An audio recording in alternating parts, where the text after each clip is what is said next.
All right, welcome back. I am here with my friend and colleague, Melissa Arronte from Medalia. She's going to be talking about video and the employee experience, the challenges that we have in staring at screens, however, the opportunities we have to actually make people feel included and obviously, hopefully, looking out for their well-being as well. So, Melissa, welcome back. How are you doing today?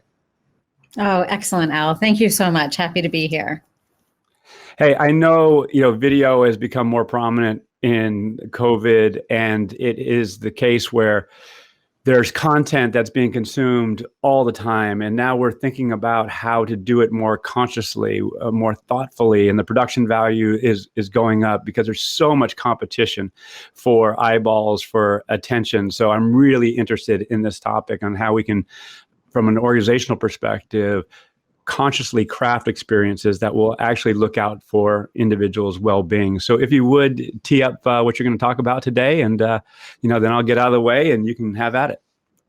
Excellent. Thank you, Al. Well, I'm so excited about this area too.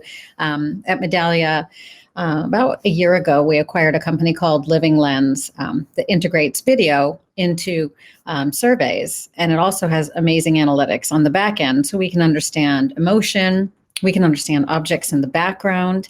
And then, of course, we take all of the content and we're able to use our text analytics in Medalia to really understand it. So no one has to watch all the videos. They can just search for the ones that are relevant or the ones that have the certain object in the background or emotion.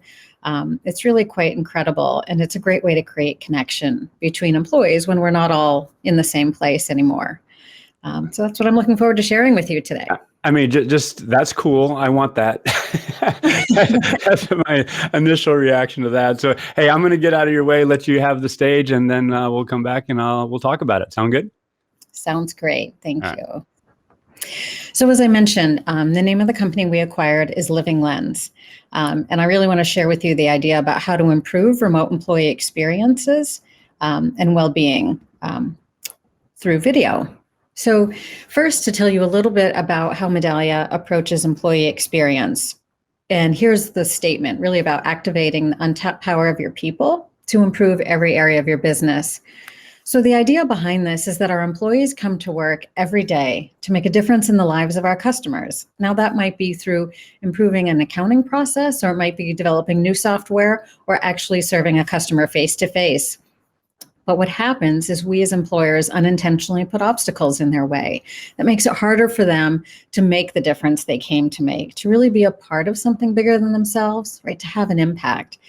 And that's what employee experience is all about, is really finding the way to remove those obstacles and better enable employees to do what they came to do. And video can be such a powerful part of that.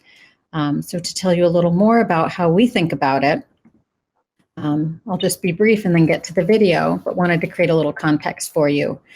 So at Medalia, we talk about it is continuous understanding rather than just continuous listening, because we incorporate other feedback with signals. And signals to us is any kind of data that we can bring in about employees, including video or voice. Those are two common signals. Other signals are things like information about the team. Is an employee working on a team that has higher than average employee relations issues? Or is it a team that has higher than average recognition awards? How about the manager? Are they new or are they very experienced? Performance reviews. We can bring in the unstructured data from that to really understand how employees are being talked about and compare that for different types of employees to really understand more about their experience relative to others. And then we take this data, whether it's from a survey or any of these signals, and we look at it in three different views.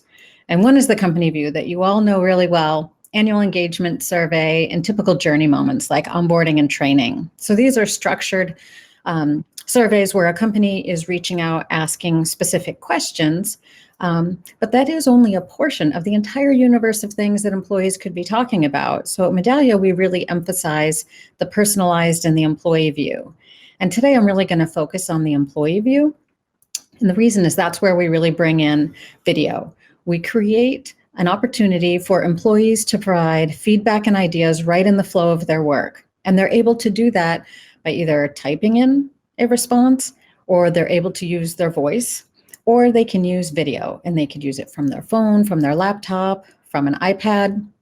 We make it really easy that at any moment when they're working through any system, whether it's their clock in, clock out, or a scheduling system, an inventory system, point of sale, might be the intranet, which is probably the most common, that employee is able to click a button and then use any of these three modes, that's typing, voice, or video, to provide their feedback and ideas. And here I want to show you how we can use that more creatively for remote work.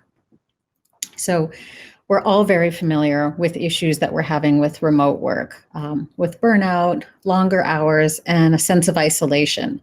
We're also hearing from leaders that they're lacking a sense of connection with employees that they used to have when they can no longer see each other, no longer have the ability to walk around.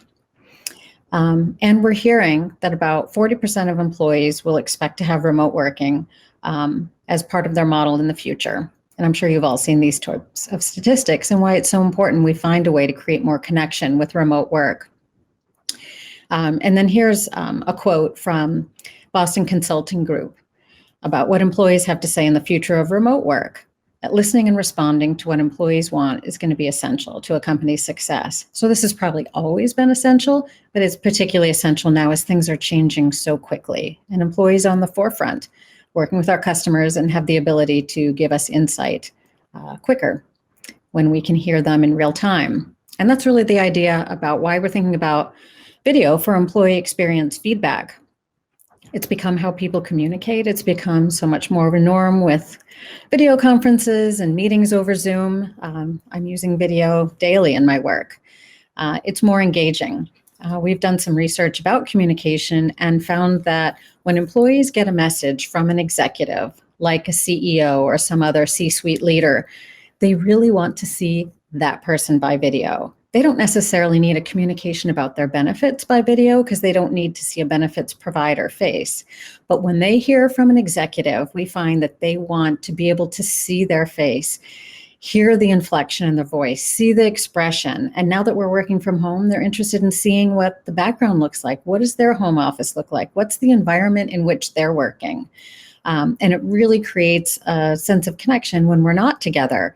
And I'm sure you all have seen some examples of employees getting so excited about what their executives have said on video and sharing it across LinkedIn. But employees are missing that opportunity to respond back to the executive. And we've got some really great examples I'd like to show you today about employees wanting to reach back to the executive and provide their response and create that sense of two-way connection, the one-to-many. We've found that video delivers richer insights. We find that when an employee leaves a video, instead of just typing in their response, there's actually 6 times more information. So that's been fantastic. We've also found it's helpful for employees who aren't used to being on a keyboard all the time, that they're able to use voice or video, or employees where English is a second language. They can speak in their native language, and Living Lens is able to translate 29 languages to English in real time. So it's making it more convenient for the employee, making it more comfortable for the employee to leave their feedback, and then easy for an executive or an analyst to analyze it on the back end back into English. Of course, it's more memorable. I'll give you some examples today that I think you'll find really memorable, but we've seen some incredible videos from our customers that I wish I could share with you. I'm only sharing some things that are public, but it's quite incredible the emotion employees are sharing. As you know, their work is so much to them, right? Their identity, their life, this connection, it has such meaning. They're here to make an impact, and their feedback when it's seen instead of just written is incredibly impactful. And then, of course, powerful stories. We have some really great examples of customers then sharing some of these where employees have opted in to share it across the company so that we can see, especially the back office, when they're not able to go visit stores and restaurants and things on a regular basis like they used to, when we're not traveling as much, to really be able to bring that experience back so the people in the back office can see by video what's happening on the front line. How are customers being serviced? How is that new process they just improved having an impact? Incredibly great way to connect employees in the back office to what's happening on the front line. So I'm going to give you one particular example today, and then I'll give you a few more general examples. But what I'm going to talk about today is what we call the executive communicator. It's really simple. So as we've talked about, the business problem is really lack of connection. So we allow an executive, so executives send messages every day, but the employees don't have an opportunity to reply. It's really one way. And especially now, we've been delivering so many messages and employees are only able to read them. We really don't have a greater connection. So the solution is allowing two-way video.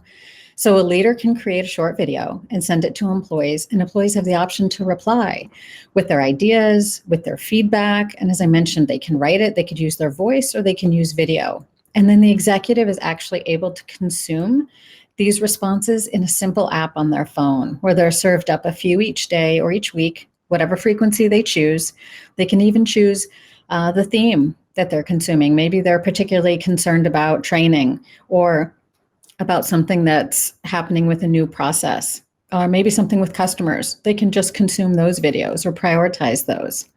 And then the benefits is employees feel heard, executives connect. And for executives, being able to have the app, it really gives them a sense they have their finger on the pulse of the organization. It also creates a lot of bottom-up innovation.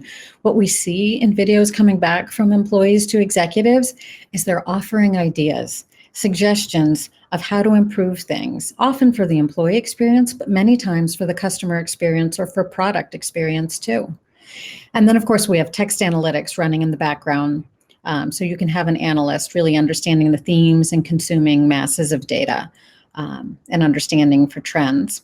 And then finally, it's real time. So there's no delay. We have this immediate response after the executive sends out their video. And so again, simply how it works. Executive records the video. Here I pretend to be the executive. Employees respond. Here you can see all the different videos coming in from employees. They can also use their voice or text. And then here's an example of what the app looks like for the executive to consume the insights on their phone. And this is a close-up view of what the app looks like for executives. It's this simple. It's not a dashboard. It's not complex. It's just scrolling through sets of comments that employees are leaving, and then they're able to read them. It even gives them the sentiment, and it can even give them a score if there was a score question asked. And if there's been a video, they're able to click on that and actually watch the video. So they could just read the text, or they can also watch the video. So incredibly easy for executives, so simple, nothing more for them to do, no training required. And then for the analyst on the back end, as I mentioned, it's coming back to them in real time. We leverage text analytics, so we can understand sentiment and emotion. And we get the instant translation from 29 languages to English, as I mentioned. And then we're able to provide themes, objects, emotions, and then even a simple word search. So if you just wanted to see everyone, for example, we'll talk about Andersen windows shortly. Anyone who talks about a window, we're able to search for windows and find out all the potential issues with windows. In this example, you can see an employee recorded a video and it points her commentary was positive and it points it was negative. We're able to click to any part where she's speaking and listen to her, watch her facial expressions. We can see all these different types of emotions that were coming out, and we could click to them and immediately see what was she saying at the time that she was having emphasis or joy or contempt. So it makes it really easy to analyze. You don't have to watch all the videos, but hopefully our executives will. All right, I want to give you an example of what this looks like. So I am going to play this for you. It is less than 2 minutes, so it'll go by quickly. Okay, sales team, now that you've heard from me, I'd really like to hear from you. So how am I doing? I am doing really well, given the circumstances. The lockdown has actually been a blessing in disguise personally for me. But actually, I've been able to reach out to more customers and engage with more of my peers on our team more than ever before, with a lot less travel. Working remotely now, get to spend a lot more time with this guy and my other son and my wife. It's very hard to kind of take breaks in between, where in the old world, I felt like we always had natural breaks. It's been okay working remotely. I think Work is now blending together with personal life, which is challenging at times. What I really miss, of course, is our amazing office in London. Office part, to be honest, is not having that camaraderie and office banter and just ability to collaborate day to day. I personally could probably use a vacation. I think most of us probably could. What we need is toward the reopening of our offices. Ma di tutto, secondo me, bisogna dare la possibilità ai dipendenti di prendersi 1-2 ore a settimana o insomma decidere insieme come e quando per staccare dal computer. So we need to work out a way that maybe we have health days or well-being days. Thanks for listening. Hope this is helpful. Great. So that's the end of that video. To give you an example of what it could look like, I want to give you another example. And those were our real medallions talking about their experience in sales and remote work. And here's another very different example. This is a client, Renewal by Andersen, and I'm on their public website. And they have asked customers if they would like to share videos. And this one has been particularly innovative, so I'll share it with you. So here's a very creative customer I want to show you for a moment, just a few seconds. By Adamsen, brand new glass, and we make it with class. Check it.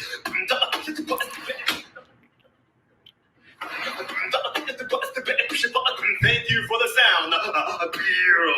Thanks, guys. So many creative things that our customers can do, and often recognizing our employees. So we have some really nice opportunities with that. I just want to get back to presentation mode.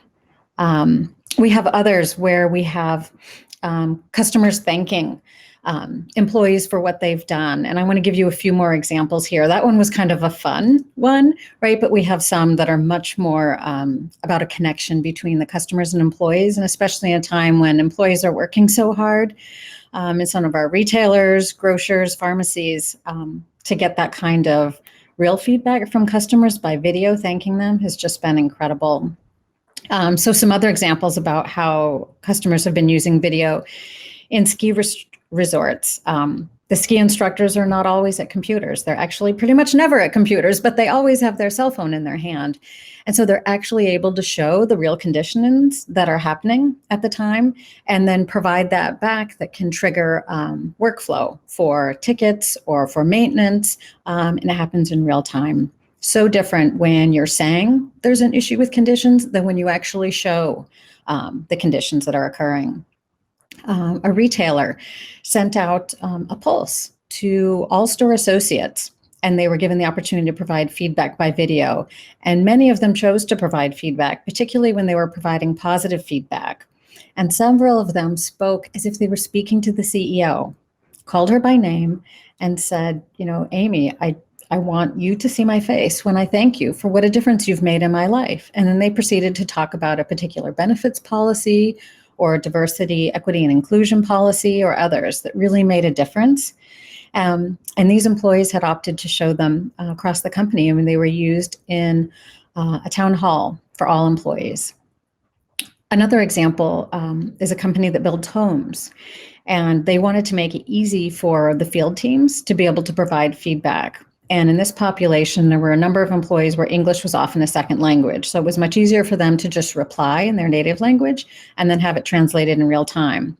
And this one was the example where they were looking for a window issue. So they had a number of videos coming back that were reporting some positive things and some problems with window frames. So they were able to search by the object of window frame and find quickly all of the videos that were related to the window frame issue.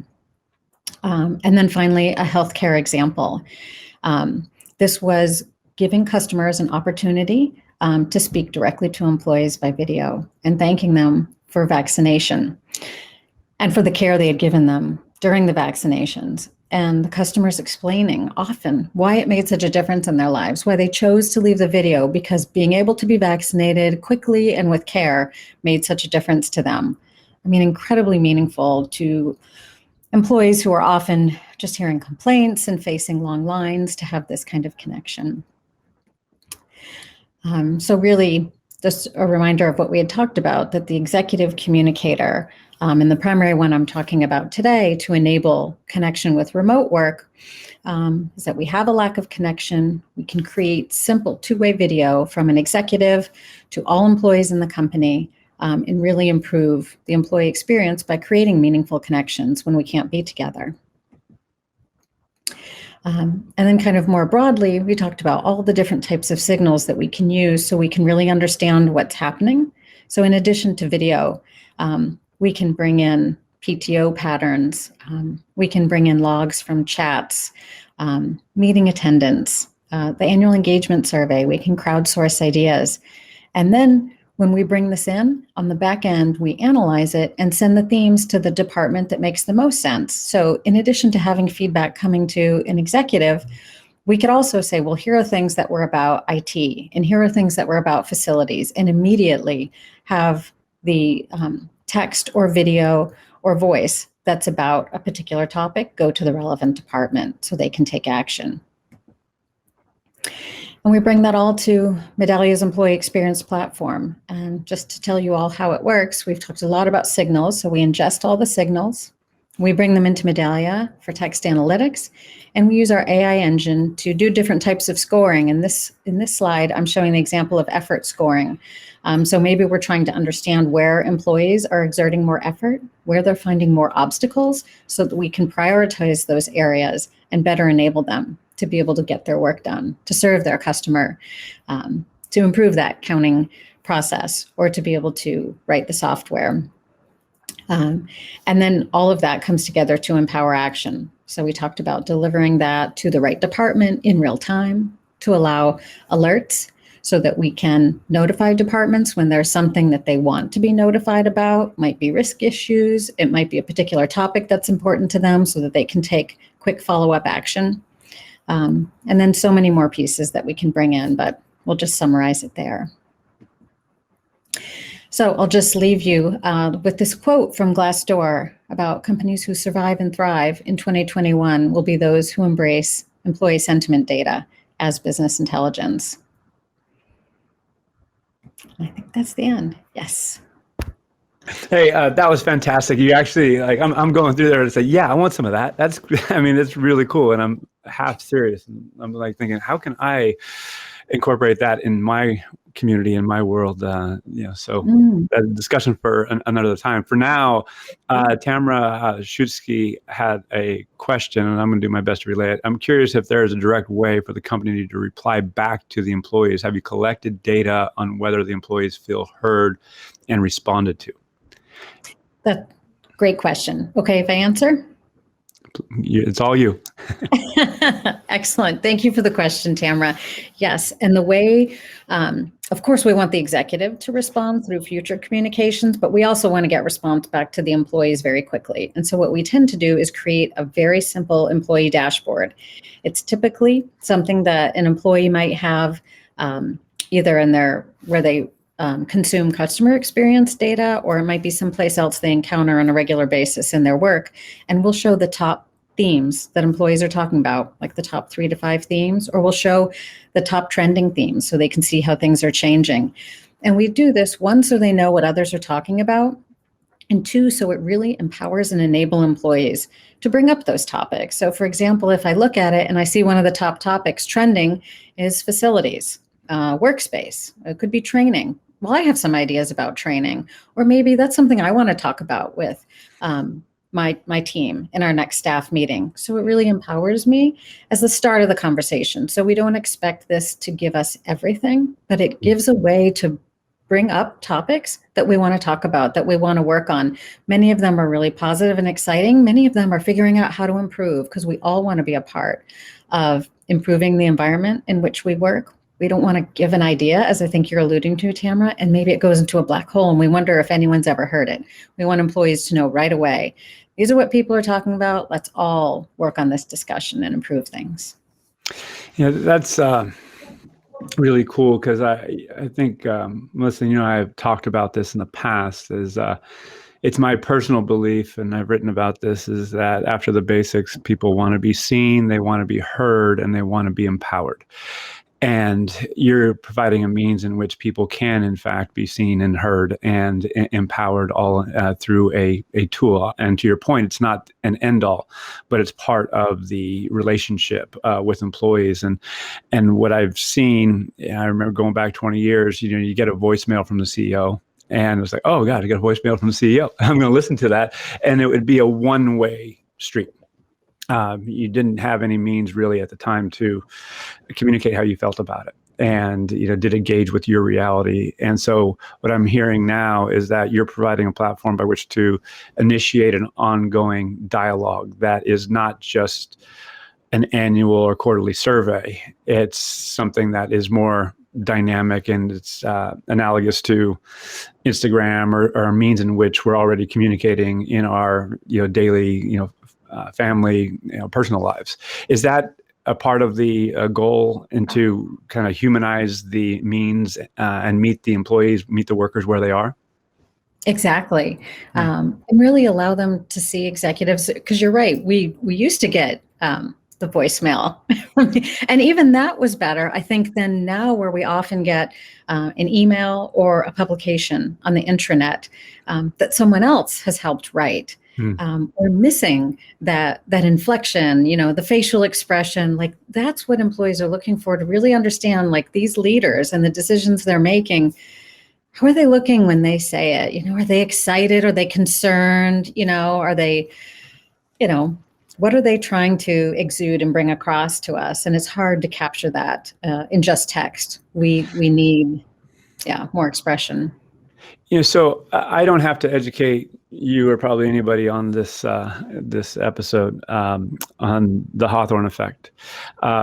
We are, however, being seen, and that does change our behavior. And it could be good, actually, to understand that you are being seen and you be more conscious of how you show up in the world. On the other hand, it could be, okay, I'm going to put up a good front, whether I'm an executive or someone who's consuming this content and replying and providing my reactions. So what is your either feelings, or if you have any research, based on, okay, if I'm a content generator, if I'm an executive in this example, is it the case where I'm going to do 10 takes and I'm going to just, try and be super polished? Or is it really about being authentic and just putting yourself out there and being okay if you stumble over words? I mean, what's your thoughts or coaching advice there? Yeah, I think that the types of executives who are going to first embrace this are going to be the ones who are authentic, right? Mm-hmm. Who really want this sense of connection, and they probably want to show their humanity. I think we've seen some examples where they actually will bring in a child or a spouse or a pet or something to really, like, I'm a human too, and I'm making these big multi-billion-dollar decisions, with you in mind, and I want to hear your ideas and feedback. I mean, I think those are the first adopters. I think over time, we're going to find people who are spending a lot more time working on the polish to create an image. But I don't think that's initially what this is about. This is about human connection at a time that it's difficult to be, and it's going to continue to be difficult because so many of us are going to be remote, even in the future. Yeah, and for the foreseeable future, to your earlier point, it's part of how we're going to be functioning. And so my question, unsurprisingly, as we go along, not only with what you're describing with your tool here, it's this notion of ethics and transparency and understanding that if you're collecting the sentiment data via text analytics, is it your case that, hey, I as a worker, as an employee, that's great that I am being perceived in this way, because I understand that in aggregate, if a lot of others are feeling the same way, then that insight is going to get elevated and appropriate action can take place. Or on the other hand, they might say, well, I don't want to be seen that much. And I don't want to have to smile and put up a good face when I'm really not feeling very grounded or what have you. How do you mitigate that risk and maintain trust through this process? Yeah, great question, Al. And really, it's the employee's choice. So when we give them the option to provide video, they're also given the choice. It could be voice or simply typing in text. So what we've seen employees opt to do, I mentioned some examples of thanking people or, being excited about an idea or showing an actual issue because they want to be able to show this window frame issue or whatever it might be. Those are the times that we see video used the most, right? They're either trying to connect, they want to be seen, it's positive, or they're showing an issue. When employees are saying something negative, they tend to use voice or type it in. So that's what the patterns that we've been seeing so far. With customers, we've actually seen it go both ways, both positive and negative coming through on the video. But what I notice the most, whether it's customer or employee, is when they choose to use video, it's because they want to be seen. They want someone seeing them smiling or being excited or, being emotional or the man we saw singing, right? Yeah, He wanted to express himself and he was pretty excited about that new sliding door and it works great. Any coaching in that sliding door video could be an example on duration, whether it be an executive or someone sharing their story. I know this is kind of the constant dilemma that we're dealing with in this age of content overload. What are your thoughts there? Yes, another great question, Al. So what I've observed is when people leave a video, they do, of course, say more. We said 6 times more than people who type. But they spend time like I'm doing, saying and thinking for a minute and pausing or looking around. And we don't need all of that to get the gist of what they're saying. And so one of the things that's really easy with Living Lens is it has this little, I'll have to show you a demo at some point, it's this little scissor icon. And you just get to the part that you like, you click the scissors, and now you've captured that clip. And usually that's just a few seconds. So it's able to understand the human language and how your inflection rises. So here's a phrase, here's another phrase. So you capture a phrase or two you like, and you save that. So you're able to quickly put together, like, here's all the phrases about onboarding, or here's all the phrases about the benefit change we did. So we don't take, 2 minutes from every employee, taking a few seconds from each employee. Wow.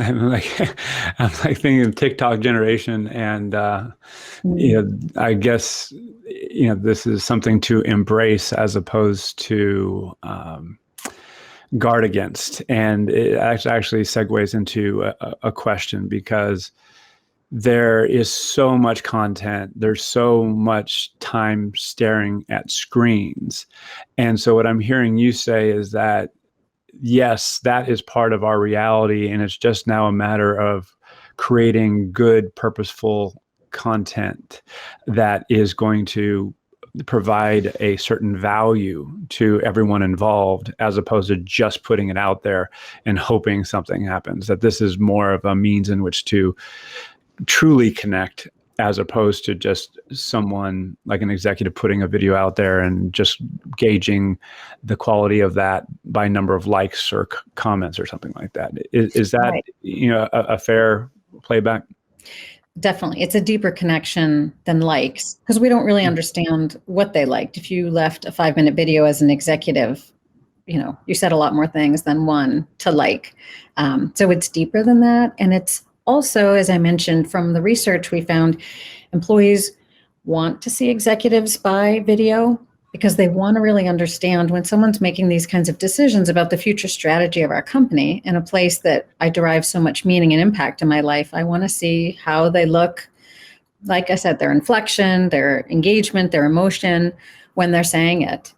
It's very impactful, and it creates that connection that we're missing. Right? We can listen to a lot of things by podcast because we don't need to see necessarily a book author, but we do want to see our CEO or a head of retail or whoever and what he or she is saying and leading us forward.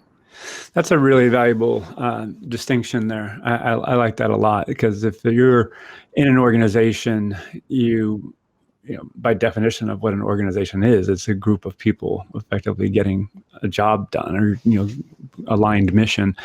And so to have connection amongst that group, particularly the leader, obviously is critically important, and it invites the question, how to do it in this day and age, which then goes to this question is, what's the adoption right now of this tool or other tools like it, whether that just be your back of the napkin calculation, or do you have data on, how many of your customers are using this?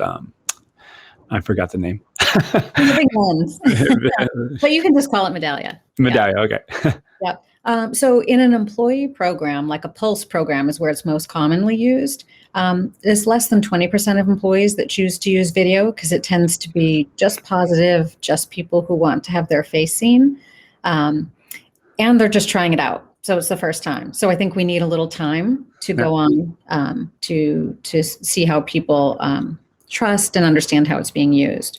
On the customer side, we see higher adoption because customers find it fun and exciting. Like, they don't usually get this opportunity to connect. Like, for example, after furniture is delivered, to be able to show it in your house. You see people posting it online, a picture of it, but here's actually saying, here's how I use it, or here's how I put it. And people being so creative with describing why it matters to them, whatever it is. It is a big deal when you're able to be vaccinated, you're able to get new furniture, you're able to have things that you needed and that need was satisfied. It's a human desire to be able to think, and often we don't have that opportunity. You're making me think too, because this has been all over the map, depending on the organization, the frequency in which an executive communicates with his or her organization. And I imagine this can not only be an executive, it could be executives, it could be a functional head. So the question is this: any coaching on the frequency in which an executive can or should be communicating with the population for which he or she's responsible? Keeping in mind, of course, there are others kind of within the hierarchy that might also want to communicate via this platform. So ideas there? Yeah, I think, there's a lot to consider. It depends on the type of population, how much access they have to the executive. Right now, what we read in our employee surveys is that employees are getting a lot of communication. And it's a lot of it's being repeated, and a lot of it is not specific to them. So they're having a hard time weeding through and understanding, what should I be listening to, or what should I be reading, and what's really for others. So to the extent we can make it more and more job relevant, instead of just the same message to everyone, I think that's when you can have more content. Because the more content you put out that's general, the less people are able to decipher the signal from the noise. Right. They need things that are job relevant. And that's the feedback we find when we do research with employees, that they want job relevant content, so they know it's something that they can use in their job on a regular basis. That's great.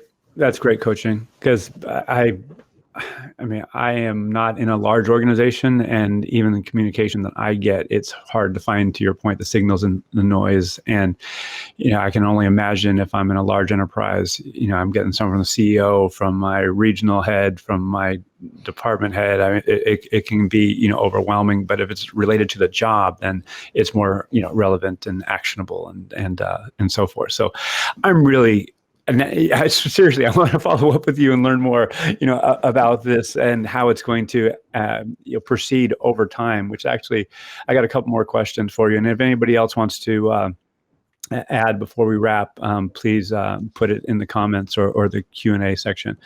So here's my question. Video it has some downside effects too, because we're staring at screens all day, obviously, Zoom and all that. And so the habits we have around social media, as a parent, I can say this, it's not the best. So this is a means in which we're meeting people where they are, acknowledging the reality of the day, but also we're trying not to instill, behaviors that are going to be productive. Is that a concern for you or anybody as you start to implement these types of video-based solutions, or is it, not really something that is being considered right now? No, it definitely is considered, but it's not unique to video because especially younger people have become so used to, even from grade school, communicating on social media, writing scathing reviews of companies, using expletives. And, we find that in employee surveys now, instead of responding professionally and saying, my boss could be more effective if they communicated in this way. Instead, my boss is a jerk, followed by other expletives, right? So it's not unique to video. It's happening in other medium. And I think what we need to do, unfortunately, is educate how we communicate with people and how we act in a professional environment, that the feedback that we're providing is so we can all get better. And we're here to support each other, not to tear each other down, because that's certainly not going to make things any better. Well, I'm going to ask a question that came through, and I am not going to try and pronounce the name. I'm going to chicken out, but I do appreciate the question. And I want to try so bad, but I don't want to fumble. But here's the question: how do you ensure inclusion and equity among people using different feedback methods due to attributes like personality, introvert, extroverts, and to translate in my own language, the propensity to share? Someone, a Black female, might not have the feel safety to share her true feelings. There might be people of a certain disposition that might not be open to sharing openly and authentically, via these means. If I heard you correctly, there are different avenues, but what's your coaching, or what have you seen, there to make sure all voices are heard? I do love this question. Being an introvert who is now in sales and on videos and conferences all the time, I appreciate it. And having been a head of people analytics for many years, I always managed a number of introverts and a number of people where English was a second language. And I always wanted, for them and for me, more choices. I didn't want the only option to be having to speak up in an instant in a meeting to a question I hadn't thought about. As an introvert, I would prefer to have a moment or two to breathe and think about the response and frame it, where extroverts love. They typically need to talk to think, where I need to think to talk, right? I heard that from Susan Cain, and I thought that was so insightful. And I think that's what this gives us an opportunity to do. So in an all employee town hall, maybe an extrovert is perfectly comfortable raising their hand in front of 1,000 people and making a comment or asking a question, but maybe an introvert would never do that. But now we have mechanisms where an introvert could write it down. They could practice it. They could just use their voice. They could type it, or they could do video. I mean, we're now kind of even making the playing field a little more even. When I look at the research of Susan Cain, the author of Quiet, and she talks about the environment that we have created is so based on this extrovert ideal that it's hard for introverts and other varieties of different types of people and personalities to participate. And I think this remote working has made it a little more equal. And I've seen some people doing some research saying they're concerned about less innovation now that we're separate. I actually think maybe there's an opportunity for more innovation because now it's easier for introverts to participate because we have more mechanisms to participate. So that's my... Wow. I mean, I got a chill from you saying that, because I couldn't agree more. It is the case where and I love Susan Cain, by the way. That book has been so formidable in my parenting and my professional development. And I had the good fortune of meeting her and listening to her speak in person a few years ago here in San Francisco. And so the point I want to emphasize, and it goes into what might be my final question, is that we do have different modes in which we want to collaborate and create. And we do sometimes need space to think through things, and other times it's great to be with somebody in person, ideally against a whiteboard and doing those things. That has been the norm It's like, let's get in a room and let's figure it out. Yet it hasn't honored the introverts in the room to a great extent. And so herein lies a great opportunity to your point, honor them in ways. So there's a diversity in which we innovate and collaborate. And I just hope that that is taken advantage of. And this sounds like a platform by which can facilitate that diverse way of showing up and collaborating. So that's it's really cool. This question, again, from the same individual, and I'm apologizing again for not pronouncing the name right. I just reach out to me and coach me on how to pronounce your name. So could you elaborate a bit more on the analytical method you use to generate themes? Because you talked about, I believe, the sliders. So, how are those generated and how are those aggregated and analyzed? Yeah, so we have two levels. In Living Lens, they're analyzing for facial expression to understand emotion. And then in Medalia, we bring in text analytics and we use natural language processing. So we do at two levels. First, we have human coded, right? We've got, a few hundred categories of things that employees typically talk about. And we keep learning as we have more and more customers about which types of things people are talking about that fit certain topics. And then we use the natural language processing for uncovering what we call the unknown unknowns, things we didn't know employees were going to talk about that then they raise, and we find them through what we call Theme Explorer. And I have a great example, if we have a minute to share, of something we found in Theme Explorer when I used to be a customer of Medalia. Do you want to share your screen right now? Oh, I'll just say it. Oh, go. Yeah, you looked at your screen. I was like, oh, okay, she's going to share something I was tempted. But yeah, go ahead. I'm never going to find it that fast. All right. Explorer. But I was working at a bank, and we were running an always-on for employees. And I looked at it, and I could see the theme of music popping up. And I was new to banking. I came from insurance. I have no idea what bankers are talking about music. So I raised it to the senior leadership, and they said, oh, yeah, cost-cutting measure, we removed music from the branches, and bankers are complaining. I said, but did you read? Why are they complaining? They said they're complaining because customers no longer feel their financial conversations are private because the branch is silent. They think other customers can hear them. So that's the kind of thing that Theme Explorer can bring to you. You didn't know to ask them about music. We thought we knew what was going on, but we really didn't. And it gives employees, in the flow of their work, the opportunity to just provide feedback on whatever is important to them. And clearly that was important to them. And now we're able to capture it, even though we didn't know to ask for it.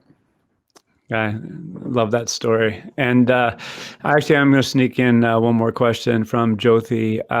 Sounds like a way to capture internal and external testimonials that can be used in the future for NLP. Is that an accurate statement? And I'm just going to again sprinkle in my own commentary on this. It's one thing to have data that expresses a certain dynamic that exists. It's another to have someone's voice, whether it be a quote or actual video saying this. It elicits more of an emotional response. And so for us to change and shift and even recognize a dynamic, we need to have an emotional response, particularly us as analysts, like, oh, there's the number, there's the R squared, there's the best fit. But it's really the stories, it's really the voices. Can you speak to that? Yeah, and I think it's great, the example that this person has raised is the idea that we can use it in so many ways. I mean, I'm just showing about connection, but it sounds like they're thinking about things like understanding the employee value proposition, right? If we ask employees to tell us why they joined, what kind of value they get from being here. We saw one customer testimonial, and there are so many of them. We can also use it for research. We've seen companies using it where they can't go on site to conduct interviews and understand, kind of the health of each site, being able to use it this way because they can do the recordings two-way. It's just, there's a wealth of opportunities to use this. And I think the key to me is being able to give people the choice to respond in the way that they're most comfortable. Because at times maybe you want your face seen and other times you just want to write it out. Or face seen and other times you just want to write it out. Or just use your voice. But also, I think the language translation is such a benefit to employees who can really express themselves in their native language and have it translated. I love that, to be able to have that connection that we haven't been able to have before when you're hindered by a language. Well, Melissa, thank you for doing what you do. Really appreciate you sharing. Any closing comments before we sign off? Thank you for letting me come here and share this. I hope we'll have some people take advantage of it, because I think it's a tremendous opportunity to be able to connect. And it's, one of the reasons why I'm in this field is to create connections and improve our lives. I want to take advantage of it. So again, super appreciate you. Hope to see you soon. You be well. Thank you. All right. Bye-bye.